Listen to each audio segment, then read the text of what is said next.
Sir की आगे की कविता पढ़ेंगे। मनु प्रलय की वजह से बिल्कुल हताश हैं, निराशा में डूबे हुए हैं और श्रद्धा उन्हें प्रेरणा दे रही हैं।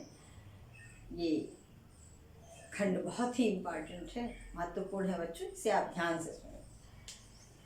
आइए देखते हैं। दुख की पिछली रजनी भी विकसता सुख का नवल प्रभात, एक पर्दा वह झीना नील छिपाई है जिसमें सुख गा।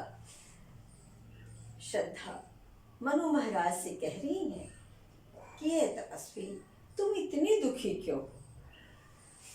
दुख की पिछली रजनी बीच, जैसे पिछली रजनी रात्रि का जो पिछला प्रहर, अंतिम प्रहर होता है, वहाँ अंधेरा और अधिक छा जाता है, लेकिन वह रात्रि सुख का नवल प्रभात, सुख के नवीन प्रातः काल को अपने अंदर छिपाए रहती है। अर्थात दुख की रात्रि व्यतीत होती है और सुख का सुंदर प्रभात काल आ जाता है। अर्थात दुख और सुख की वो परिभाषा देखें कि दुख और सुख जीवन का एक चक्र है। जैसे रात्रि आती है और रात्रि के बाद प्रभात काल होता है, रात्रि व्यतीत होते ही अरुणिमा लिए हुए सुंदर प्रभात काल आता है, वैसे ही दुख एक रात्रि की तरह है और इसके समाप्त होते ही सुख का नूतन प्रभात काल, सुख आ जाएगा। एक पर्दा व झीना नील, दुख क्या है? एक झीना सा पतला सा नीले रंग का पर्दा है, नीला है, काला है वो पर्दा जो सुख को दिखाई नहीं देने दे रहा है, लेकिन वो एक पर्दा है, छिपाए है जिसमें सुख गात। गात माने शरीर बच्चों, अपने सुख के शरीर को ये दुख का पर्दा छिपाए हुए है। बस केवल ये पर्दा हटेगा और सुख आ जाएगा। अर्थात दुख जाएगा और सुख आ जाएगा। दुख और सुख एक चक्र है।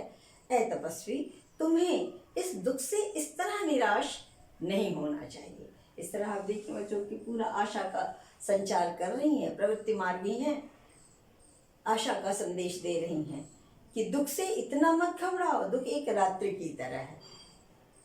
रात्रि के बाद जैसे सुंदर प्रभात काल लाल लाल किरणों के साथ चारों तरफ प्रकृति को जीवंत करती हुए भगवान सूर्यदेव उदय होते हैं, वैसे ही दुख जाएगा और सुख आ जाएगा। जिसे तुम समझे हो अभिशाप, जगत की ज्वालाओं का मूल, ईश का वह रहस्य वरदान, कभी मत जाओ इसको भूल। कहती हैं तपस्वी, जिसको तुम अभिशाप, श्राप समझ रहे हो अपने जीवन के लिए, जगत की ज्वालाओं का मूल, जगत के ज्वाला ताप कष्ट का कारण समझ रहे हो, वह वस्तुतः वो दुख न तो तुम्हारे लिए अभिशाप है, न वो जगत के कष्ट का कारण है। ईश का वह रहस्य वरदान, दुख ईश्वर का रहस्यमय वरदान है। कभी मत जाओ इसको भूल। इस बात को मत भूलो कि दुख परीक्षा होती है, दुख ईश्वर का रहस्यमय वरदान होता है, धैर्य की परीक्षा होती है। और दुख की घड़ी में धैर्य रख करके कर्म करने से व्यक्ति के अंदर नई चेतना आती है, संघर्ष की शक्ति आती है और वह कुछ अच्छा करता है।